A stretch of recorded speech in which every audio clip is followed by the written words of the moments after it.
Whose house?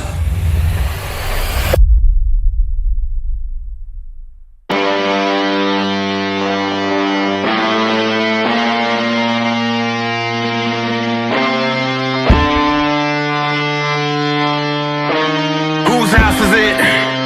Whose house is it? Most dangerous, most dangerous, most dangerous. Whose house is it? Whose house? Now it's time for the. Come on, yo. Alright, I got like 5 or 6 come on, yo's. 5 Cause there's some funny stuff going on. I mean, we already touched on a few of them, but my first one are the Miami Heat and Bam Adebayo. Bam Adebayo specifically said, "We not making the play-in this year." Bam Adebayo. At this, he been talking crazy since he had that 83-point game. That's what it is. It was true for a minute because they was on a 5-game win streak. They started missing games again. So he was going out the potential. Yep. Yeah. So that's my come on, yo. Y'all right back in the play-in where y'all belong. Like I said, the Miami Heat Invitational. Come on, yo. That's what they do. Yeah, they been in the play-in. Alright, this is a double. So my another come on, yo, is the Los Angeles Lakers. JJ Reddick and Luka. I don't know if there's no Lakers fans here, but it's multiple ones with JJ Reddick. So the Dookies? Yeah, the JJ Reddick one I'm talking about is that the first that him complaining about Austin Reeves getting an MRI from the Dallas Mavericks staff, saying that they did the wrong spot. That's what they said. They said his MRI was in the wrong spot, and he was complaining about that. Another thing is, you complaining, y'all was down by 30 points to OKC last week. And I bet you if... Down by 30 at halftime. At halftime, if they kept Luka Doncîc and Austin Reeves out the game, and you could have prevented their injuries. But you... they said they were cleared to play. Mind you, they gonna say they were cleared to play. But you the coach, though. You can hold them out. You clearly see that they was hampered. You saying Luka been holding his hamstring since late first and now they up the first round and going to get put out first round. That's what's about to happen to the Lakers. Reeves holding his side since late first quarter, and you decide to put them in the game. Down by 30 at halftime.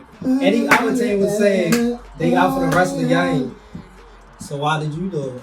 Oh man, you gotta love this. Hey, that works in my place. You gotta love the script of the NBA, man. Because the NBA told us 15 years ago, their motto was the NBA, where amazing happens.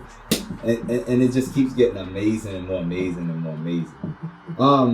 In the same game first though, why it was heavily promoted on all the sports shows for 2 days.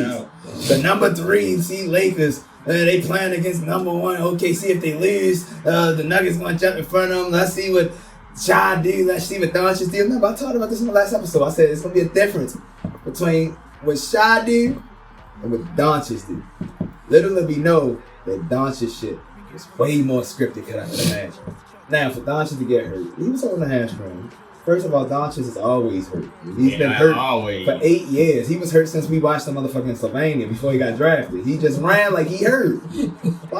So it's not hard for the script to say, act hurt between plays. Sell it. That's just my thing.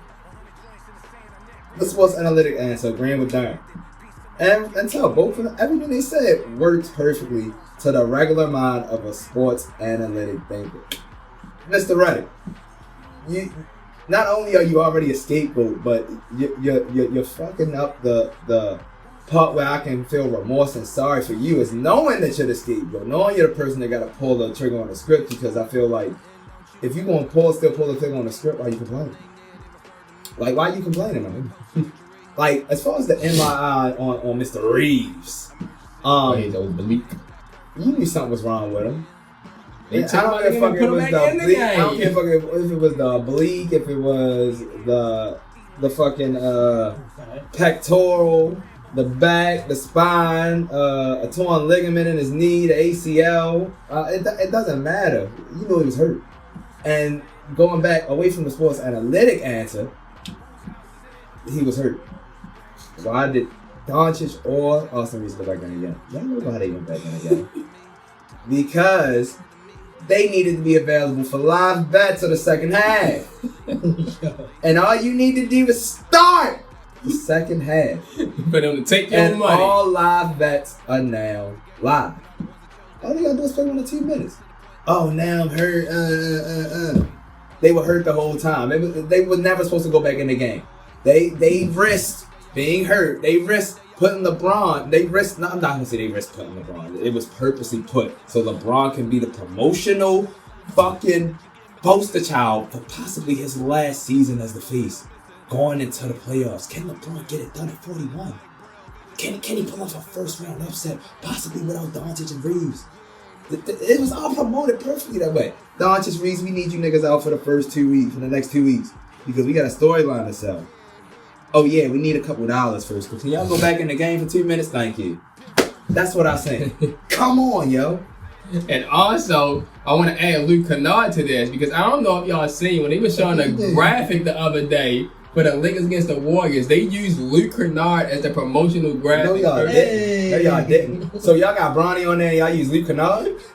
First of all, was LeBron? LeBron was a fucking. First of all, hey, Luke. If it hasn't been more apparent, I know they can show Luke Kennard. If it hasn't been more apparent this season that Bronny James does not belong on an NBA roster, I don't know how more apparent it needs to be because these last 2 weeks of his 10 minutes a game has been rough. And Casey Wilder stripped him 3 times. It's been rough. Casey Wilder stripped him 3 times in a row. The last game against the Mavericks, Brandon, what he fouled Brandon was 3 short possessions in a row. All right. And the last, I got